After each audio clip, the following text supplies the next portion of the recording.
ஒரு கொடிய சிங்கம் வாழ்ந்து வந்தது. அது தினமும் பல விலங்குகளை வேட்டையாடி சாப்பிடும். சிங்கத்தின் பயத்தில் எல்லா விலங்குகளும் மிகவும் துன்பப்பட்டனர். ஒரு நாள் அவர்கள் ஒன்றாக கூடி ஒரு முடிவு எடுத்தனர். நாம் தினமும் ஒரே ஒரு விலங்கைக்கு சிங்கத்திடம் அனுப்பி வைப்போம். அப்போது அது மற்ற விலங்குகளை வேட்டையாடாது என்று தீர்மானித்தனர். சிங்கமும் அதற்கு சம்மதித்தது. ஒரு நாள் முயலின் வரிசை வந்தது. சிறிய முயல் மிகவும் புத்திசாலி. அது சிங்கத்திடம் தாமதமாகச் சென்றது. கோபமடைந்த சிங்கம், ஏன் தாமதம் என்று கேட்டது. முயல், மற்றொரு சிங்கம் என்னை வழியில் தடுத்து இந்த காடு எனது என்று சொன்னது.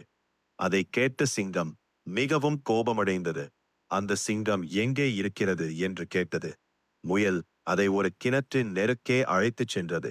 சிங்கம் கிணற்றுக்குள் பார்த்தபோது தன் பிரதிபலிப்பை பார்த்தது. அதை மற்றொரு சிங்கம் என்று நினைத்து கோபத்தில் கிணற்றுக்குள் குதித்தது. உடனே அது நீரில் விழுந்து இறந்தது. அதன் பிறகு காட்டில் இருந்த எல்லா விலங்குகளும் மகிழ்ச்சியாக வாழ்ந்தன. நெறி, புத்திசாலித்தனம் பலத்தை விட வலிமையானது.